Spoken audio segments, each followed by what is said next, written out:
अस्सलाम वालेकुम जी। आज मैं तलंबा में मौजूद हूँ। मौलाना तारिक जमील साहब की फ़ाउंडेशन, उसके अंदर बहुत सारे काम हो रहे हैं। आज हम मदरसे पे ख़ास तौर पे बात करेंगे और उसमें भी ख़ास तौर पे हिफ्ज़ पे बात करेंगे। मेरे साथ एहतशाम भी मौजूद हैं, MTJ फ़ाउंडेशन के CEO हैं, बड़ा अच्छा काम कर रहे हैं माशाल्लाह। तो इनसे हम डिटेल में डिस्कस करेंगे, आपको मदरसा भी यहाँ पे दिखाएंगे भी, ये वो जगह है। बल्कि एहतशाम भाई आप ही बताएँ, ये कौन सी जगह है ये जहाँ पे मौजूद है? इस वक्त हम जामिया मस्जिद तलंबा में खड़े हैं। ये मरकज़ी जामिया मस्जिद है और यहाँ इस मदरसा से मौलाना तारिक जमील साहब ने अपनी दीनी तालीम का आगाज़ किया था।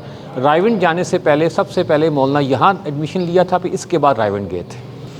अभी हम मदरसे में चलते हैं, जो हमारा आज का असल टॉपिक है, और उस पर जाके आपसे पूरी तफसील पूछते हैं जिस विजन के तहत आप लोग हिफ्ज़ करवा रहे हैं और जिस तरीके से हिफ्ज़ हो रहा है और किस तरीके से हिफ्ज़ करना चाहिए और किसको करना चाहिए किसको नहीं, ये भी हम आपसे पूछ रहे हैं। अभी हम मदरसे में आ चुके हैं और आते ही मैं तो हैरान हो गया हूँ एहतशाम भाई, क्योंकि मदरसे का जो मेरे जहन में कॉन्सेप्ट था, जो मैं जिस मदरसे में पढ़ा, जब तो मस्जिद के अंदर ही एक साइड पे पट्टियाँ लगी होती थी, तो ये क्या कॉन्सेप्ट है कि मस्जिद के अंदर बच्चे क्यों नहीं पढ़ रहे, अलग से हॉल्स क्यों हैं और ये ओपन है, मतलब शीशा लगा है, हर चीज़ नज़र आ रही है। एक तो हर चीज़ की कुछ रिक्वायरमेंट होती है, तो लाजमी बात है कि ये एक एजुकेशन है और बच्चों ने हिफ्ज़ याद करना है, तो उसको प्रॉपर इन्वायरमेंट की ज़रूरत है। इसके पेश नज़र कोशिश की है कि बच्चों को एक अच्छा इन्वायरमेंट दिया जाए ताकि बच्चे दिल जमी के साथ जो है हिफ्ज़ कर सकें।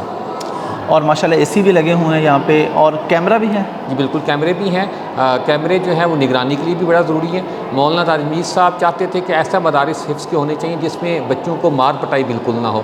तो अल्लाह का शुक्र है कि हमारे असातिज़ा के पास यहाँ पे स्टिक तक भी नहीं है और बच्चे एक बड़े अच्छे तरीके से हिफ्ज़ भी कर रहे हैं। मेरे अपने बेटे ने यहाँ हिफ्ज़ किया, मैं आपको मिलवाऊँगा भी, और उसने 2 साल के अंदर हिफ्ज़ किया सिर्फ माशाल्लाह, और कोई मार नहीं पड़ी है उसको, एक दफ़ा भी मार नहीं। अच्छा, ये कैसे पॉसिबल है? क्योंकि जब मैं अगर अपना बात करूँ, मैंने मदरसे में पढ़ा और मेरी उम्र के जितने हैं उन सब ने जिन मदारिस में पढ़ा उसमें माहौल बड़ा अजीब होता था।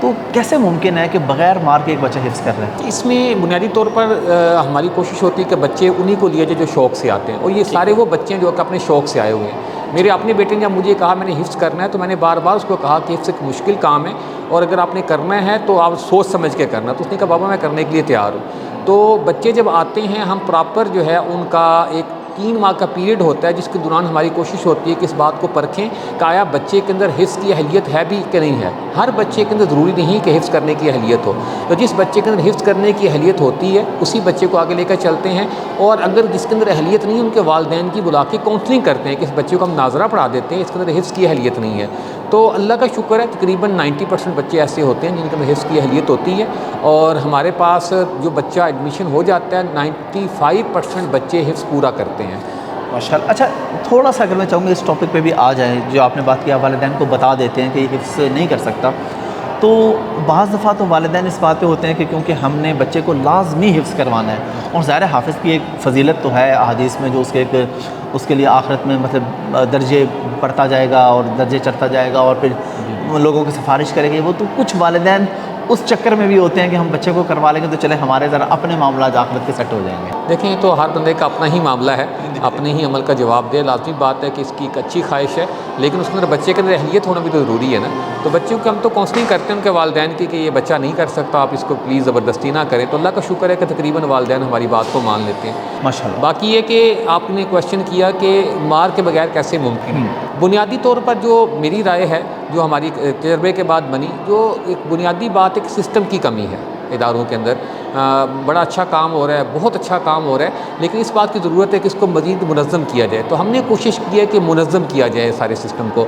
इसमें कारी साहबान के ऊपर भी एक प्रॉपर एक नज़म बना हुआ है, हर बच्चे की एक प्रॉपर फ़ाइल बन के मैं भी इंशाल्लाह आपको दिखाऊँगा। हर बच्चे की फ़ाइल है, हर बच्चा जिस वक्त आता है तो उसको एक हमने एक ड्यूरेशन रखा हुआ है कि इस ड्यूरेशन इस बच्चे ने नूरानी कायदा मुकम्मल करना है। नूरानी कायदा मुकम्मल करने के बाद एक एक्सटर्नल जो ऊपर एडमिन है वो उनके इम्तिहान लेते हैं बराबर के बच्चे का नूरानी कायदा उस लेवल का हो गया जो आगे पढ़ सके। फिर उसके बाद बच्चों को जो है अगले सेक्शन में ले जाते हैं। अगले सेक्शन में जब वो हिफ्ज़ शुरू करते हैं तो हर 4 क्लासों में हमने पूरे हिफ्ज़ को तकसीम कर दिया है। तो हर क्लास के बाद बच्चे का इम्तिहान होता है और बच्चे का और हर पारे के बाद जो है एक एडमिन जो हैं, जो यहाँ पे सुपरवाइज़र हैं, हर पारे के बाद कारी साहब के अलावा जो सुपरवाइज़र हैं वो उसका पारा सुनते हैं, और पारा सुनने के बाद बच्चे के बारे में कमेंट देते हैं। पूरी एक रिपोर्ट बनती है कि बच्चा कितने दिन आया था, कितनी छुट्टियां की हैं, और नेक्स्ट पारा हिफ्ज़ करने के टेंटिव डेट क्या है। इस बच्चे की जो अहलियत अगर 22 लाइनें करने की, तो 22 लाइनों के अतबार से अगला पारा इतने दिनों में ख़त्म हो जाएगा, और अगर ख़त्म नहीं हुआ तो नीचे रिमार्क्स लगते हैं, और हर पारे के बाद पेरेंट्स के पास रिपोर्ट जाती है। तो पेरेंट्स को साथ एंगेज रखा जाता है, डे स्कॉलर्स बच्चे हैं यहाँ के ऊपर, सुबह के वक्त में बच्चे आते हैं, प्रॉपर यूनिफॉर्म असम्बली होती है, और फिर इनका साथ साथ तरबियती निसाब भी है कि बच्चों के साथ साथ ना सिर्फ हिफ्ज़ करें बल्कि साथ साथ उनकी दीन के इस्लाम के मुताबिक। अच्छा सॉरी, ये डे स्कॉलर वाली मैं चाह रहा हूँ ज़रा तफसील में आप बताएं, इसके पीछे कॉन्सेप्ट क्या है, क्योंकि मदारस में तो बच्चे रहते हैं। हाँ जी, डे स्कॉलर के पीछे मौलाना ताजमीर साहब का कंसेप्ट है, हर एक की अपनी राय है, हम दूसरों की राय का भी एहतराम करते हैं। मौलाना ताजमीर साहब का कंसेप्ट ये है कि छोटे बच्चे को घर से बाहर नहीं रहना चाहिए, उसको जो है जाके सोना घर में चाहिए, उसको किसी रेजिडेंशियल मदरसा में बोर्डिंग वाले मदरसा में दाखिल नहीं करवाना चाहिए। तो जिसकी वजह से हमारे जितने भी हिफ्ज़ के मदारिस हैं वो सब डे स्कॉलर्स के लिए, जो कि सुबह के वक्त में बच्चे आते हैं और असर के वक्त में बच्चे घर चले जाते हैं। इसी तरह बनात के बारे में भी, यानी कि बच्चियों के बारे में मौलाना की भी ये राय है कि बच्चियों को भी ऐसे मदारस में दाखिल कराना चाहिए जो कि सुबह के वक्त में बच्चियाँ आएँ और शाम को घर चली जाएँ। ये मैं फिर अर्ज़ कर रहा हूँ कि हर एक की अपनी राय है, हम दूसरों की राय का एहतराम करते हैं, लेकिन हमारी राय ये है, उसके एतबार से हमने अपने इदारों को तरतीब दी है। और यहाँ पे हाज़िरी आपने बताया कि बायोमेट्रिक होती है बच्चों की हाज़िरी, असातिज़ा की हाज़िरी बायोमेट्रिक होती है, असातिज़ा का प्रॉपर एक चेक एंड बैलेंस का निज़ाम बना हुआ है और एक पूरा एक सिस्टम के तहत चीज़ें चल रही हैं। और असातिज़ा के लिए यहाँ पे क्या फैसिलिटीज़ हैं आपके पास? देखिए, एक तो सबसे पहले तो असातिज़ा के लिए, असातिज़ा को जब हमने बाउंड किया एक सिस्टम के तहत, उनको मारने की इजाज़त नहीं है, उनको हमने हत्तल इम्कान कि आपने मोहब्बत से प्यार से बात करनी है। अगर बच्चा उनकी बात नहीं समझता तो ऊपर नाज़िम मौजूद हैं, सुपरवाइज़र और नाज़िम मौजूद है, वो नाज़िम के पास लेके जाते हैं, नाज़िम उनसे बात करते हैं, नाज़िम से बात काबू ना आए तो उसके वालिद को बुला के उनसे बात की जाती है। तो इस तरह अल्लाह का शुक्र है कि बात जो है वो बेहतरी पैदा हो जाती है बच्चे के अंदर। तो इसके साथ साथ हमने असातिज़ा को भी अच्छी सहूलियात भी दी हुई हैं, असातिज़ा को रहाइश दी हुई है, असातिज़ा को एक अच्छी सैलरी हम ऑफ़र कर रहे हैं, और साथ साथ जो है इसके अलावा भी बहुत सी UPS उनको दिया हुआ है, बैटरीज दी जाती हैं। एक जो है वो जो बुनियादी ज़रूरियात हैं वो असातिज़ा की पूरी की जाती है। एक और सबसे अहम सवाल, क्योंकि मैं चाहता हूँ कि इस वीडियो से ख़ास तौर पे उन लोगों तक पैगाम पहुँचे जो अपने बच्चों को हिफ्ज़ करवाना चाहते हैं, तो पूरा सिस्टम पता चले। आपके यहाँ एक उस्ताद के पास कितने बच्चे होते हैं? कोई लिमिट आपने रखी है या बस जितने बच्चे आ जाएँ वो? हमारे पास तो एक उस्ताद के पास है, एक उस्ताद की कैपेसिटी हमारा मानना ये है कि 20 से 25 बच्चों की होती है। ठीक है, एक उस्ताद के पास 20 से 25 बच्चे होते हैं। और आम तौर पे मैं फिर कहूँगा कि हम दूसरों की राय का एहतराम करते हैं, लेकिन हमारी जो ऑब्जर्वेशन है, दूसरे मदारिस के अंदर एक बच्चा दाखिल होता है हिफ्ज़ के कारी साहब के पास, और उसी में ही पूरा हिफ्ज़ उसी के पास रखता है। लेकिन इसकी बजाय हमने ये तरतीब बनाई है कि हिफ्ज़ को 4 हिस्सों में तकसीम कर दिया है। एक क्लास नूरानी कायदा की है और बाकी फिर 3 क्लासें हैं। तो इससे फ़ायदा ये होता है कि वो बच्चे की भी एक उसको आगे बढ़ने का जज्बा होता है, लेवल 1, लेवल 2, लेवल 3, लेवल 4। तो बच्चा कोशिश करता है कि मैं आगे बढ़ूँ, मैंने अगले लेवल में जाना है, और हर लेवल के बाद जो है प्रॉपर उसका इम्तिहान होता है। तो जिसकी वजह से बच्चे का दौरान कुरान याद करते हुए कुरान इतना पुख्ता हो जाता है कि उसको बाद में जिसको दौर कहते हैं, गर्दान वगैरह कहते हैं या रिवीजन कहते हैं, आप कह लें कि हमारी आम लैंग्वेज के अंदर उसको रिवीजन कहेंगे, उसको रिवीजन की ज़रूरत नहीं पड़ती। हमारे पास रिवीजन नहीं है। हमारी कोशिश होती है बच्चा 2 से 2.5 साल में इतना अच्छा हिफ्ज़ करके निकले कि उसको रिवीजन की ज़रूरत ना पड़े।